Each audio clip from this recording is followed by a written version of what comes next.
record, then I hit go.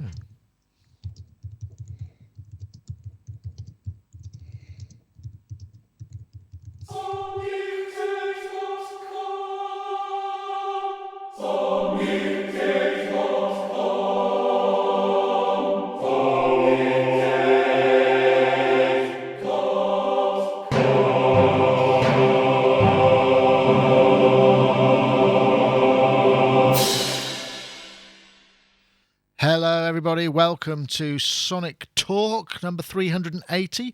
Back after a short week's break. I had a bit of a holiday, went to Turkey, lovely place, never been there before, lovely people. Weather was almost lovely but got a bit stormy, so we did miss out on that full kind of sun, sea and sand kind of experience, but very nice indeed. So I want to welcome you all back. Welcome to our chat room. We've got plenty of people in there. Fulsome, I think is what I'm supposed to say. I think that's right. ChronicAche.com was one of the interpretations of that. I think it's the Symphonic Choirs East West built thing that was part of won the competition for the theme tune. I think we should run another one of those sometime soon.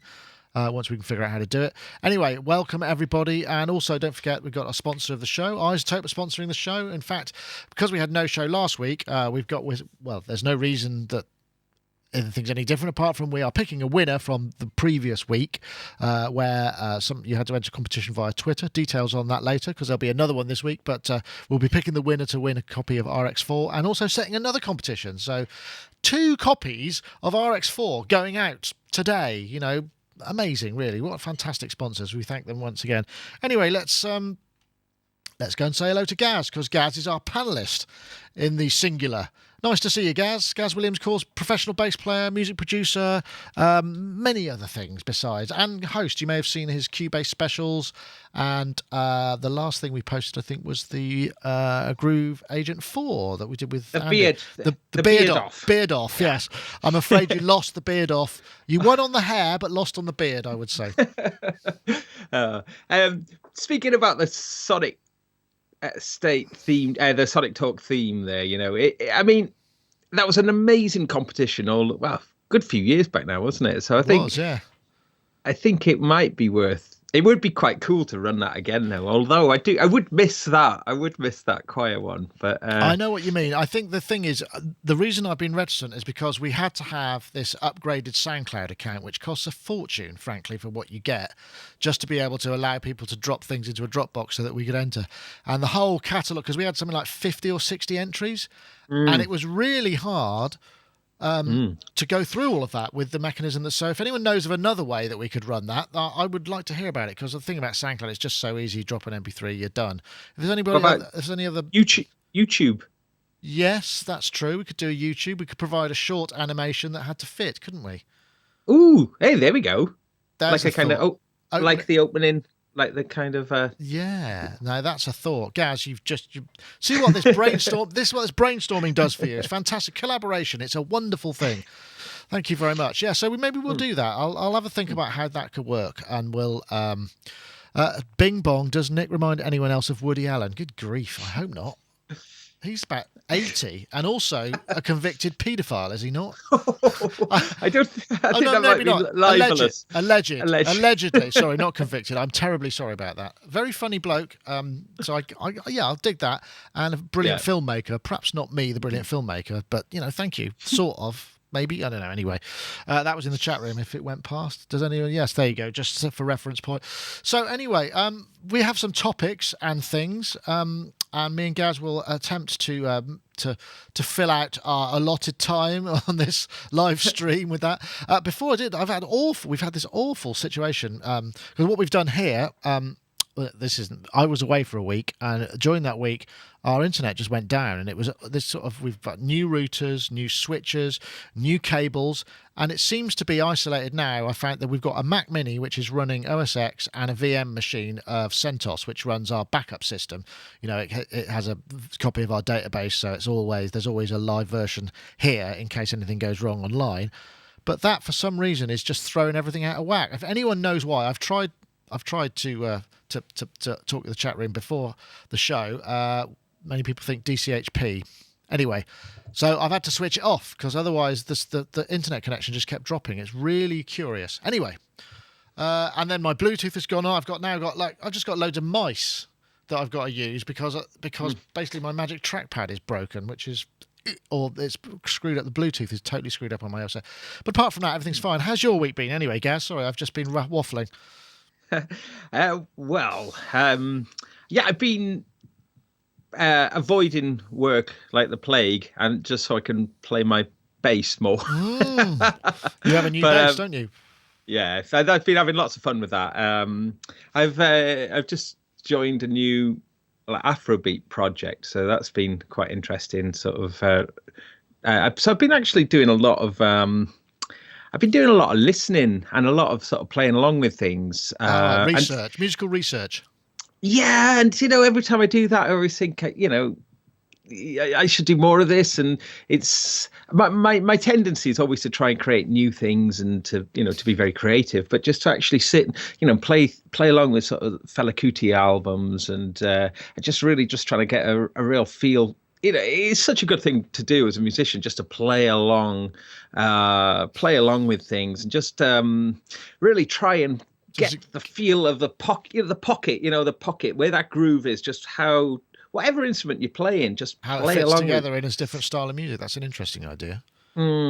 Yeah, so I've been doing a lot of that, and I've got a backlog of jobs I need to be doing. so it's with a guilty feeling, but yeah, really cool. And just getting and I mean, when I talked about my new bass the other day, there's these filters on there, and I've been exploring that, and I think that there's two low pass and resonant filters, a filter per pickup, and just I don't understand why every bass doesn't have that built in, because it's so cool. You can get such amazing tones. It's interesting. I think when you mentioned it, just to recap, this is the what's the name of the bass that you're talking about? It's the Waghorn Gecko. That's right. I remember you spoke about it last week, and that had something in common with the wall bass. And I think the wall bass was slightly different in that it had a sort of more of a bandpass filter that was kind of a high Q EQ, and the push pull pots that would change the frequency or whatever. I seem to remember it's active. Obviously, absolutely. So you're absolutely right. But I remember the wall bass had a certain sound, and it would really, because you could really get it to it would really poke out. Obviously, Mick Karn's tool of choice. They were lovely basses, actually, those. I just don't understand why Fender don't team up with. Well, most of their stuff's passive, isn't it? I suppose. No, that's no. I don't know. Some, but having like Moog filters. That's interesting. No, because there was the Moog guitar, wasn't there? Or Moog guitar. Yeah. A Moog bass would make much more sense. Yeah. If you just did it on a scratch plate, and you could just literally have everything mounted onto the scratch plate, the filters, just drop it in to a standard Fender Precision, Yeah. Yeah, well, on the subject of bass, obviously Jack Bruce passed while I was away, which is a sad day. Sad. But going back a bit to what you were saying about musical research, this kind of links into the first video, which was rather neat and an unexpected link.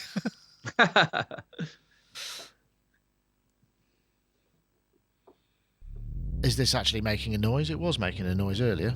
There we go. This is a chap called File Transfer Protocol, an ACT. And this is just him. What was interesting about this is him using the Pittsburgh Modular System 10, which is a sort of all-in one, like, sort of modular system to go.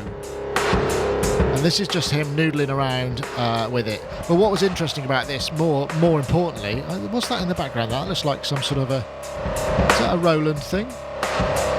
Or a TX? I can't tell from here.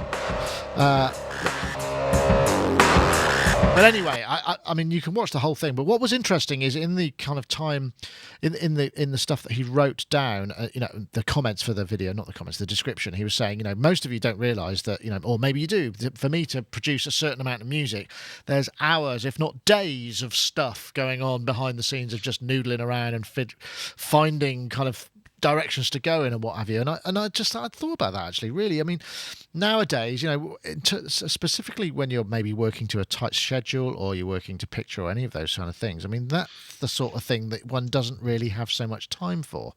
And it sounds like that's kind of what you've been doing to a degree. I mean, when you're starting a new project, a recording project or writing a song or anything, do you just grab whatever's available? Or do you spend a little bit of time noodling around? How does it work for you? It's a very good point, actually, because I think the times where I have researched things or have put a little bit of, and really focused the idea, once you actually move on to the actual production or writing side of it, you've got like a kind of roadmap to it. But quite often I won't do that, and I'll sort of just end up, noodling something into existence and then not having any clear idea what to do. So I mean, it does make a lot of sense. But I could definitely relate to what this chap was saying about playing with the Pittsburghs, which do sound very nice. Yeah, I mean, he got it to do all sorts of really gnarly stuff. I've just web page up. This is his name, File Transfer Protocol, FTP. There he is. He's that song he did is, I guess, he's an independent artist as far as I can tell. It's got a nice setup there. Yeah, it did sound good, didn't it? Yeah. But I mean, I just because I'm talking about my basses, what I do, I was doing something in Loopy on the iPad where I plug it in through a Apogee Jam thing and just literally playing to a click track the same bass line, but on all the various kind of settings, and then I can just toggle between the loops just to listen to what those different settings sound like relative to each other, and sort of, and that was particularly for this Afrobeat thing, so I can figure out which sounds to go to. But I guess the point I'm making though is that stuff does take a lot of time. And it's hard to maybe justify that time or to justify it to other people, But you've got to do it sometime, though, haven't you? I mean, that's the point. Yeah. I mean, you've got to either do it for years before you start going out professionally, or you've got to have little slots in your timing, in your working day or working month, where you just go, right, today's just a messing about day. I've got this new plugin, or I've got some sounds I want to just sort of explore that and see where it takes me, so that you're sort of constantly topping up your reservoir of ideas that you can kind of refer back to, possibly, if you're that sort of person that it works. Yeah, I mean, this comes back to a point I think we were making about the what was the synth we looked at last episode? Serum. This amazing synth that's got essentially infinite potential, and all the other synths with infinite potential, and just like I do feel guilty about moving on to something else. I remember you saying about that. Moving on to something else, when I'm thinking, like, say, Omnisphere, for instance. Omnisphere could do you for life, really, couldn't it? If they just put sample import, use a sample import, that would be all you would need, But then move on to the next thing, and just think, I could really, I should really spend 6 months just on the one, just really learning how to use it. And then when I'm on a session or just go to the one thing, just that one thing you use. Again, that's the advantage of hardware, though, really, isn't it? Yeah, more than... right. I just want to say the shout out by Grid Sleep for Synplant, which is something that I haven't. That's a really good synth. If you get the chance to check that out, I've actually it hasn't made across to my new install yet. I must get that back in and get that sorted out. I did learn something about Synplant the other day, is that there was an OP1 update which brought this thing called the cow, or the coup, I think you say it in Sweden, CWO, and it's one of the things that people really love on the OP1. It's this psychedelic cow, and it's got 4 stomachs, and each knob each knob controls each stomach. That's so random. Yeah. But it's to the best effect in the OP1. It's fantastic. But that was actually programmed out. That was actually made by the Synplant dude and sort of brought in as a. Okay. So I can't think of his name now. I think he's a Swedish fellow, but very clever man. Yeah, no, really good stuff. But that's interesting. I mean, I've spoken about this before. I'm because I've been reviewing a few sort of mono synths and modules recently. I've really found. I mean, it's actually. I think what flipped it for me was the Arturia microbrute, and I just did this very simple synth jam, which was just a jam into an input in Logic with a delay on it, and I just created this sort of melodic sequence live, playing off the clocking of the delay rather than anything else going on, and there was a square wave that was just kind of going oscillating. I think it was fifths or something, and it really made me think, that is a really evocative melody, and it made me really value the purity of a single instrument and a single idea, rather than piling loads of stuff in and going right. I'll make it work somehow by adding more stuff. It really made me think, actually, maybe it is possible to do something very, very simple. And then that followed on from building up. I built freeze reverbs into, when I had the Behringer X32 here, there was a beautiful QRS quantum room simulator which had a frozen reverb, and you just add more notes to that and create these massive lush pads. And I just thought, now that's interesting. I'm liking the idea of going in that direction. So I guess what I'm saying is, yes, I think noodling is very important, but you need to give yourself time to do it, because it's not the sort of thing you want to do when you've got a 6 o'clock deadline for the music cue that you've perhaps got to work out. Yeah, no, absolutely. I mean, I'm notorious for staying up all night, I get into something and just noodling. I just don't want to go to bed. I can't. But essentially what you're saying is, that's when you do yours, and that's fine, isn't it? Because if you do yours then, great, because that's sort of time when your brain is in a different mode, and you're just following your nose and just, maybe going round and round things and appreciating the nuance of certain things, or just hypnotizing yourself with the same 2-bar loop, which is what I've been known to do myself too. But, those are the things that help build your repertoire, I suppose, as an artist, unless you're playing like you're doing, with an Afrobeat band, which is a completely maybe different genre of music than you've been working on in previously.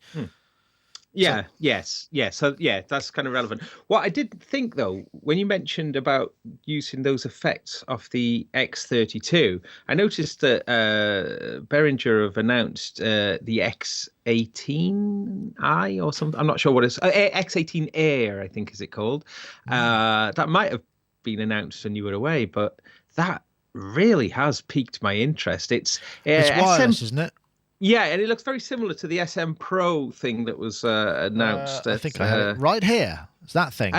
No, not that one. X18. That's called the XR18. Yeah. Oh, right. Well, only going on the information you're providing, Gaz. So what else is that? Sorry, what was it then? X18. I think it's confusingly, it's called X18 as well, and it's not that one. It looks like a stage box, and it's got an antenna on it. Hold on, here we go. I saw it on Sonic State. Well, it wasn't me. Okay. That's the one. 18 channel, 12 bus. That's just and it's got 18 Midas. 16 Midas pre's and another stereo line. 6 outputs. Yeah, and quite pleasingly, it's available. The control is available on Android as well as iOS, and also you can run it with a laptop or Mac or PC. Oh, look at that. It's got and it's going to be, this is interesting. 18 by 18 channel bi-directional USB interface for direct recording. Award-winning X32 effects rack, 4 stereo effects slots, including Quantec Cure. Oh, so I could get the, I could get that. That's revolution. And what's interesting here, that's got the Dugan auto mixing. Dan Dugan auto mixing automatically manages microphone gain sharing, which is very useful for, that looks like it's coming in a future firmware upgrade. Nice spot there, Gaz, actually. Really nice. And I mean, how much is that going to be? Let's have a look. The X32 is the product that really changed my opinion about Behringer, really. And my cousin is a professional sound engineer. I was with him yesterday, and he was telling me that he's been using an X32 a lot. He works in Colston Hall in Bristol, and fantastic unit. Has had no problem with it. Thinks the preamps are terrific, which I guess with them being these Midas design preamps, and those are the same preamps in the X32 that's in that new one there. That looks interesting. And the price of it looks stupidly cheap for what it is. Because I can't see it here because obviously it's not available just yet. I didn't show that. I've only seen it in US dollars, but I think it's around 590. Well, 600 for the $600, I think, for the 18. There's 3 different ones. Like there's a 16 channel maybe and a 12 channel. I'm not sure. There's a 12. Yeah. 16 and an 18. The 12 channel, I think, is $300. Oh my! That's yeah. What's that? Let's have a quick look at that.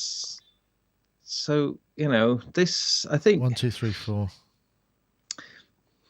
The one thing that it doesn't do is it doesn't do direct recording, and that would just be that would be a no-brainer. Stick a USB slot in it, and stick a USB stick in it. Just chuck it on the ground. Stereo recorder it's got. But it won't do per channel. Yeah, multi-track. Yeah. Well, I wonder if they could change. That's the only thing. If they did that, I think that. But it does actually also work as an audio interface, multi-channel audio interface as well. So, yeah. Oh, that's interesting. Nice find there, Gaz. Actually, nice find. I think I might have to check that USB slut as your head just put in the chat room. As nice. I say, I can't believe that I'm actually that I've got the gas for Behringer, Well, I think we'll try and get one of those in for review and see, because I'm curious to see how that would work. It looks kind of pretty cool. I suppose now, though, but now it's back to the software side, because we've now got obviously we've got our sponsors, our iZotope and their RX4. In fact, I think I have an ad to play. I'll play the ad, and then we'll announce the competition winner. I'm just pressing the button repeatedly, and it will start playing in a minute. Is it going to play? There we are. iZotope RX4, next generation of an industry standard. That's right. It's iZotope's Emmy award-winning RX software. It's the most robust, best-sounding audio repair toolkit in the market. Musicians, audio engineers, post-production professionals all use it to transform noisy, distorted, or flawed audio into pristine material. Highlights include clip gain. These are new features. Dialogue denoiser that's now available on the standard version as well as the Pro version. You can reduce RX Connect. Actually, that's also really good. Streamline your process with a round trip, compatible with Pro Tools and Logic, so you could just throw stuff in and out of the DAW without actually having to export and import. It all handled automatically. Leveler, there's EQ match and reverb ambience match, which is also really cool as well. There's just tons of it. iZotope.com/RX4 is where you need to go if you want to download a free 10-day demo. Everything works really well, worth it, and you can just see whether it's going to work for you. It's saved my bacon on several occasions, as many pieces of iZotope software have, so do check it out. iZotope.com/RX. Really well worth your time, that's for sure. And of course we have a winner for this show, for the last show's competition, which was Sonic Talk 379. In fact, I did pick the winner just a moment ago, and it's a chap called Jonas, who's called his Twitter handle is at tweetmeraz. So it's tweetmeraz, WRAZ. So if you want to get in touch, please do. In fact, I should write that down somewhere. But just so that I can show it on the screen. But at tweetmeraz, you have won a copy of RX4. You lucky person. Of course, iZotope sponsoring the show. And we've got another competition to run this week. So let's bring that. You need to be on Twitter. It's very straightforward, though. All you need to do is join Twitter. You need to send a tweet. Basically, if you send this, then we'll pick it up and you'll be entered in the competition. But it's really nice to have a comment as well. So, just throw something in there as well, just to let us know that you're not a spam bot or anything. And also that, whether what you like or don't like about the show, or just how great Gaz is fine. Any of those things, you can put all of that in there. So remember, all you have to do is you tweet the hashtag FixFlawedAudio, as in flawed, as in FLAWED, flawed audio, to at Sonic Nick and at iZotope Inc. I'm actually saying that out loud just in case you're listening to the audio version, because as well as the video stream that you'll find on YouTube, obviously we have an MP3 version, which is how we started this whole podcast off. It's now become this sort of ridiculously complicated video production. But if you want to stay in touch, obviously subscribe on YouTube, because that's definitely, the way to go, because we've got loads of videos coming out. In fact, we've got more from Modular, the UK British polysynth manufacturer. We've also got a review of iZotope, not iZotope, Universal Audio's Thermionic Culture Vulture virtualization, which is really, really good. I don't know if you ever heard one of those things. It's absolutely awesome. So those sort of things are coming along now. So subscribe on YouTube and you'll just be notified when they're online rather than having to check back every day, which you might do anyway. Anyway, back to Gaz. What's our next competition? What's our next thing that we're going to look at? Oh, this was music composition. This was really interesting, I found, because there was a news post. One of our friends who works lives in LA went to the Game Sound Con expo at I'm not sure where it was exactly, but they went and they sort of saw lots of interesting talks on people making sound for game. And one of the things that was really interesting was when I started looking into it, that the techniques that are used for creating audio and music for games is really, really advanced and kind of really dreadfully complicated. And one of the things that was interesting was this is vertical layering. This is a woman called Winifred Phillips, who is, one of the top game composers. Hello, I'm Winifred Phillips. There's a very unusual look she's chosen for her videos here.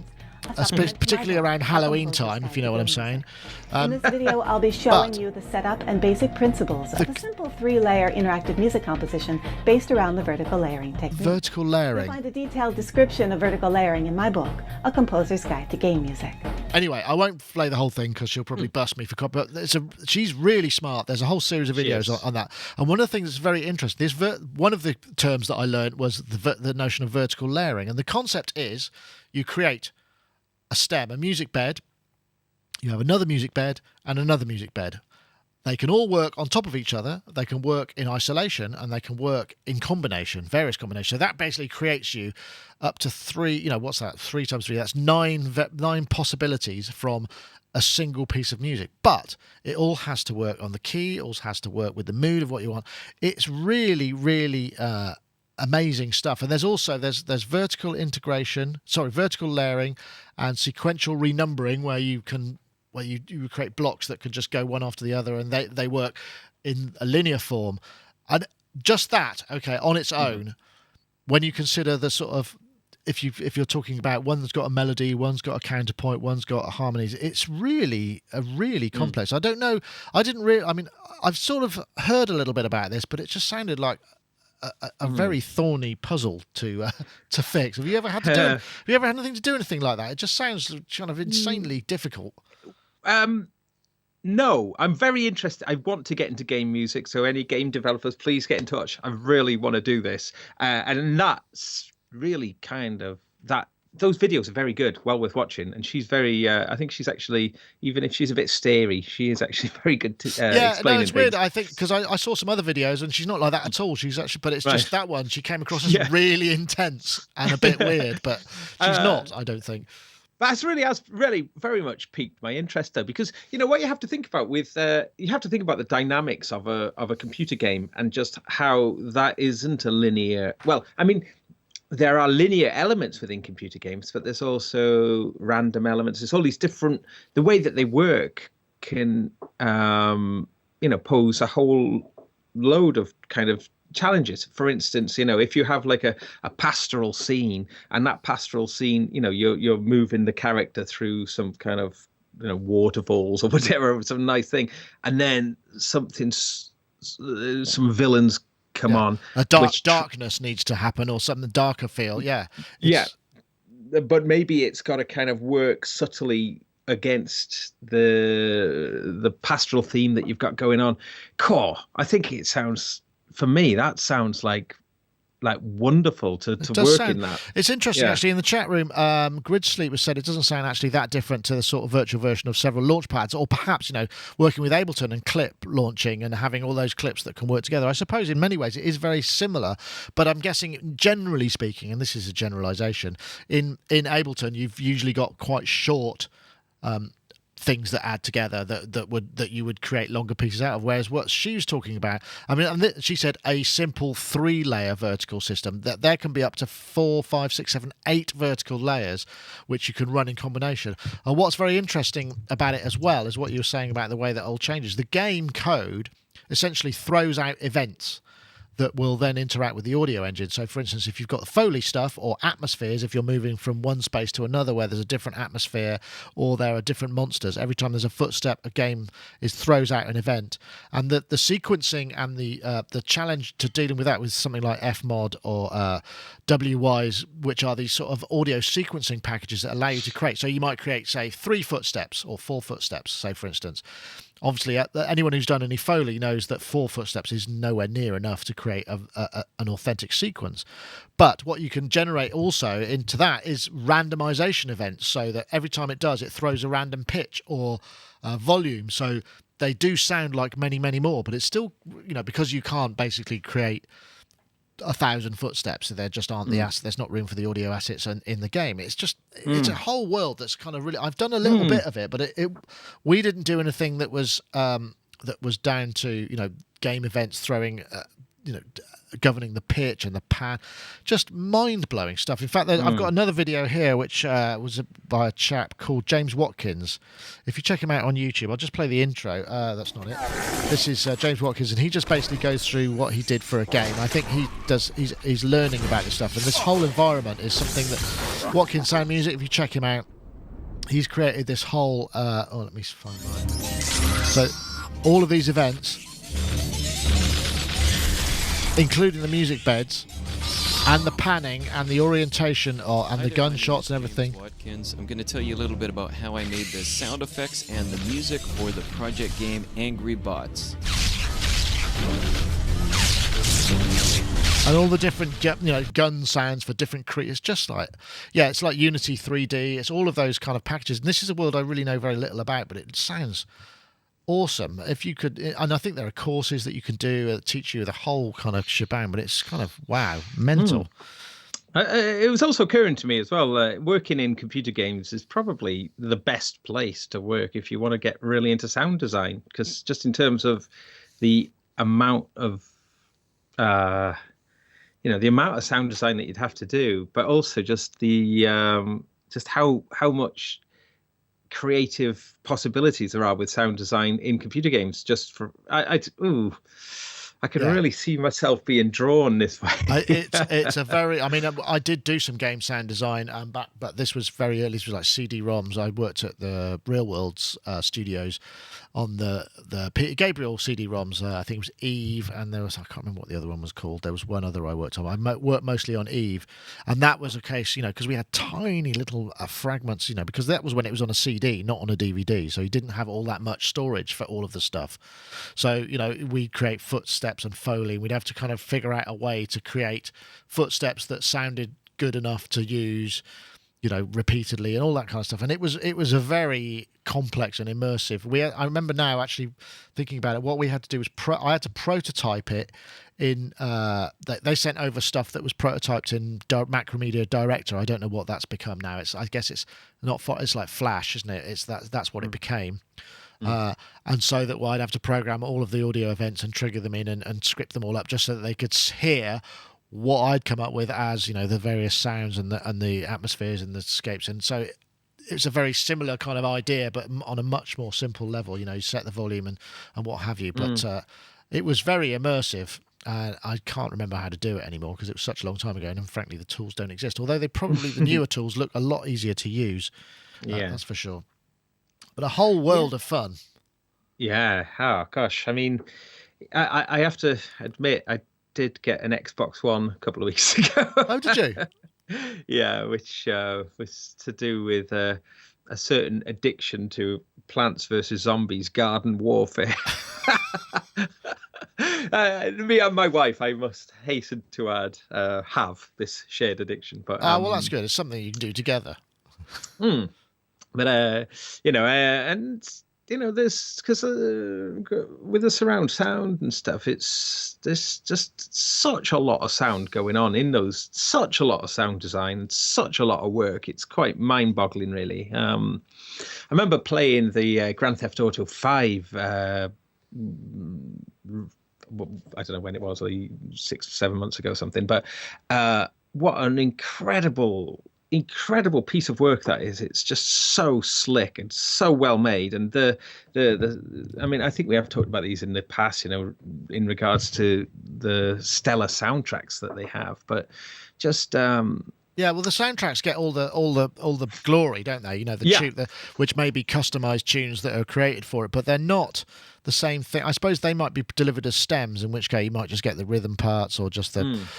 But you know, the actual sound design around it is monstrously complex, enormous. And I mean, you know, when you complete the game, you get like this credits that run and run and run and run, and when you see how many people are working on it, and just go, how on earth it's all managed is just mind-boggling.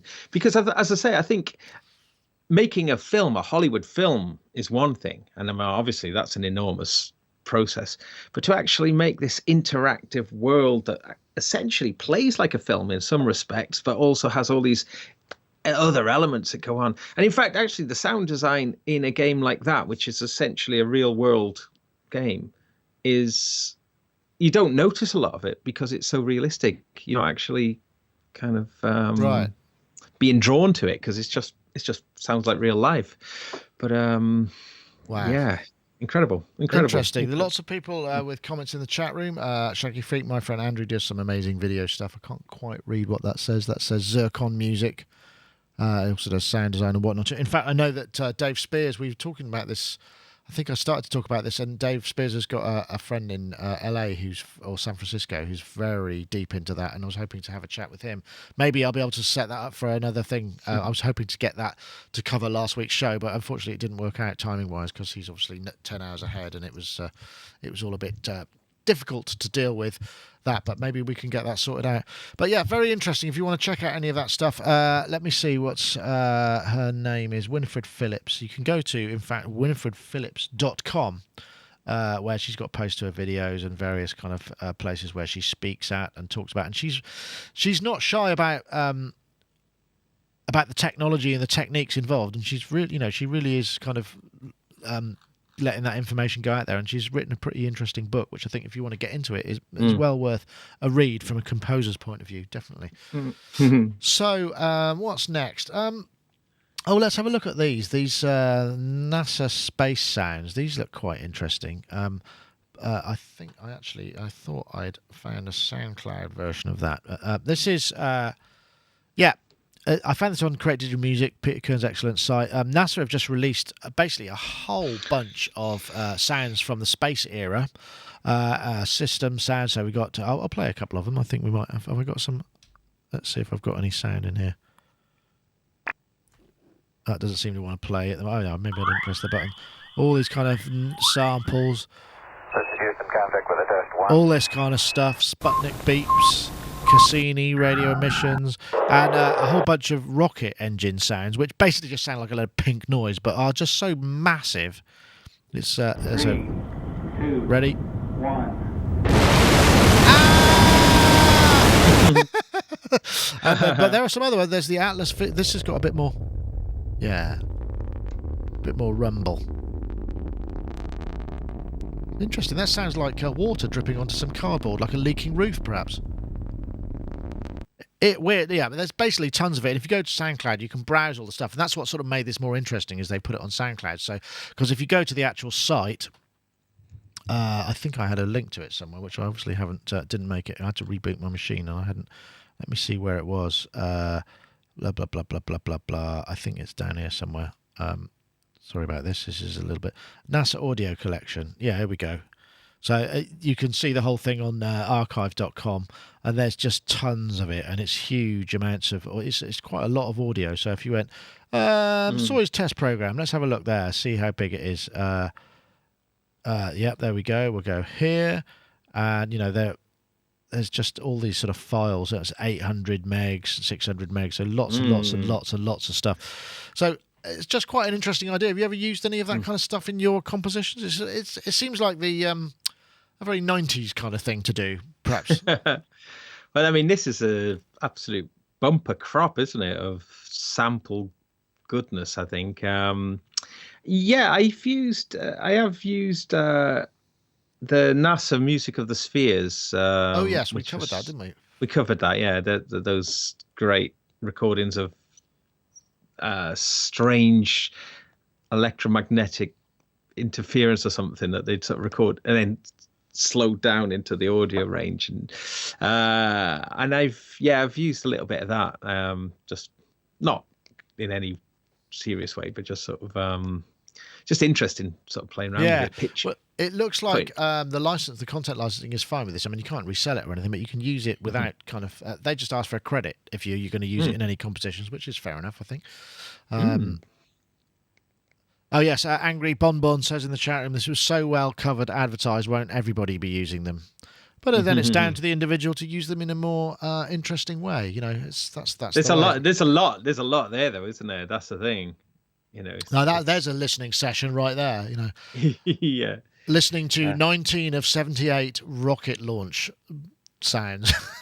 That kind of stuff. In fact, that's the sort of thing that I don't know if you. There used to be these. There was a thing called Audition, and I'm trying to remember what else.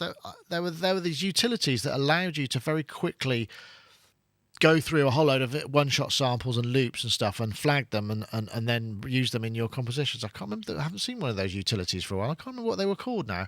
I think it was called Audition, and who else did one? Audio Ease did one as well called Snapper, which is just a really simple way of using the Finder and just clicking on something and having a look at the waveform and converting it and stuff. Seem to be missing some of that batch audio business and, you know, ways of managing assets. Because, I mean, frankly, we've all got tons of it now, isn't it? So, interesting. Anyway, I thought that was fun. Didn't last long, though. Right, 10 to 5. No input mixing. That was another thing that I saw that looked kind of cool. I think I might have a video of this. What's that one? Is that this one? No, that's that one.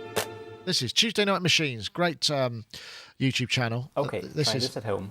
Get 2 mixers and make sure all of the volume controls are turned down to 0. This is basically a tutorial on how to make mixer feedback sounds, which I think we covered on a very early version of Sonic Talk, perhaps in the pre-10 or 20 back then. Into an input of mixer 2. So the notion here is that you would just create feedback loops and then you play them with level, EQ, and various other things.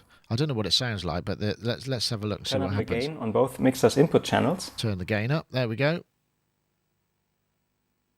And see what happens. And then slowly increase both volume levels. Okay. I don't know what's going to happen here. It's like, it's the sort of thing that you, by your nature, go, no. Yeah, I know. And you should see rising signal levels. But when you can control it... Turn up the main output of mixer 2 very slowly. And you should create a feedback loop, which you can hear. You certainly can. I think the trick is trying to figure out how to create pitches in from it. And see what kind of sounds you can get out of that feedback loop.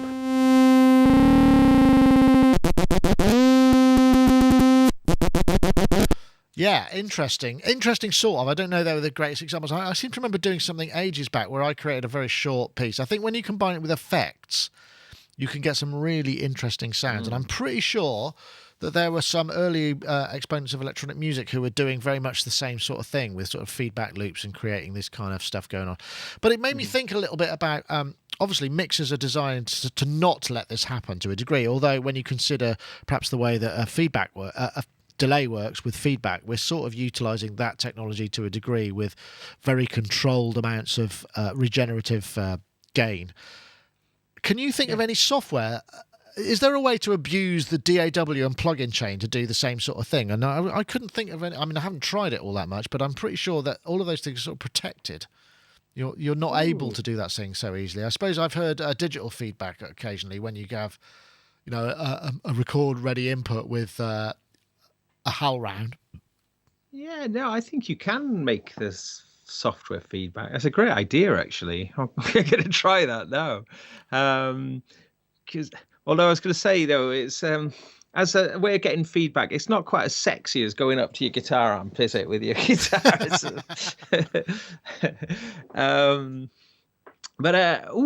Yeah. I mean, that's the thing. The very nature of feedback is that. I mean, I love getting guitar feedback. It sort of evolves, doesn't it? It's got a kind of evolution. And so that video is quite interesting, actually, thinking about just being able to just control it. It was quite interesting, wasn't it? The way it did remind me a little bit when that gain started towards the end of the clip you just played, and it started to sort of chop up a little bit. It reminded me a little bit of the brute factor a little bit on the micro brute, yeah. Well, I suppose that's a very interesting point, because you get the same thing certainly in the brute factor. There's also in the boom stars. There's the ability to create feedback, and in the Dave Smith, the Mofo as well had a similar thing you could do. Yeah, that's a good point. And in fact, the Monarch, which is the reactor kind of make on a Model D Mini Moog, that has a feedback control as well, which obviously is allowing for that to happen in software. So there must be, the Tempest, DSi Tempest, that does it as well. That's interesting. Yeah, so I suppose it's there, but I guess in terms of accessing things that aren't supposed to have it, it's a bit more complicated to try and set up. But I would like to see some experiments with that. That might be very interesting to see what kind of software allows you to do to abuse it so much. Yeah, I mean, in a way, such a lot of great music has been made out of the abuse of the equipment, really, isn't it? You know? That's true. So it's doing things that it's not meant to do and finding ways around it. I mean, but blimey, it's a dangerous game. Yeah, you you can break stuff. Actually, Koshtakai in the chat room has said you can play with Reason with feedback in Reason. So that's interesting. I guess because you can patch things and cables. Lucky mistakes are great. Yeah, so I think we should probably, that's a good limitation, just to have to make some stuff made from software-enabled feedback. That sounds like an interesting idea. Yeah. I mean, we've got such a wonderful chat room, and people who listen to Sonic Talk. I think more competitions or challenge, maybe not competitions as such, but maybe competitions. Challenges. I think would be great. Sort of there is a challenge there. Make peace out of just feedback. Make a patch. And just sort of don't quite know what mechanism you could do, but I'd be dead interested to see what people came up with. And I'd like to have a go.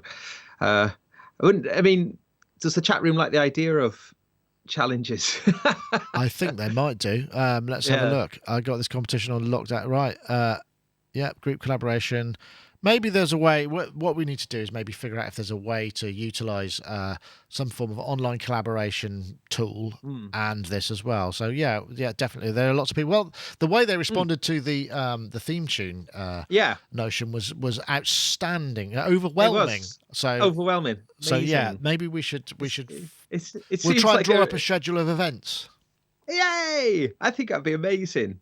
I think that'd be really cool. Tribrix is mentioning in the chat room about there's an OP1 challenge only using the metronome sound. Now on the Operator One, it's like a forum, an unofficial forum for the OP1. They have these battles, OP1 battles, and these battles are really, really interesting. Actually, what happens in the battle is there's a bunch of criteria for each battle. So, and it's always about the OP1, but what it might say is, for this particular battle, you're only allowed to use this synth engine, because there's different synth engines in the OP1. Say, for instance, you're only allowed to use the Pulse engine, and you're only allowed to use the D box for the drum machine, or something like that. They have these certain criteria, and that's it. And then everybody then sort of submits tracks that conform to that criteria, and there's some brilliant entries, and it's a great, from the OP1 point of view, it's really great because it sort of cultivates this user interaction, and people learn. It's a very nice website. It's a very nice forum, actually. People are very friendly and helpful on that forum. But I think we could do something along those lines with Sonic, though. I think would be amazing. I think that's a good idea. All right, we'll have a think about that. I'll add it to my my increasingly extending list. But I think that's a good idea because we have got, just to let you know where we are, what we got. I've got the Boomstars reviews to do. I've also got the Streifett, the Waldorf Streifett, which I do like the sound of very much. I think I've got an MFB Dominion synthesizer coming as well. and I've got the Sub 37 en route. So I've got a big pile of synthesizers to get through quite soon. So, yeah, that's going to be really interesting. That's really not got anything to do with anything. I think I was just saying, look, I'm really busy. It might not happen for a bit. It's my caveat, possibly, which is rather dismal of me. The strike effect. Strike effect? Is that, yeah, is strike that effect. Well, I mean, I'm so interested to see. When have you done a review, or are you doing a review of that? I'm going to do one. I haven't done it yet. I've been playing with it a little bit.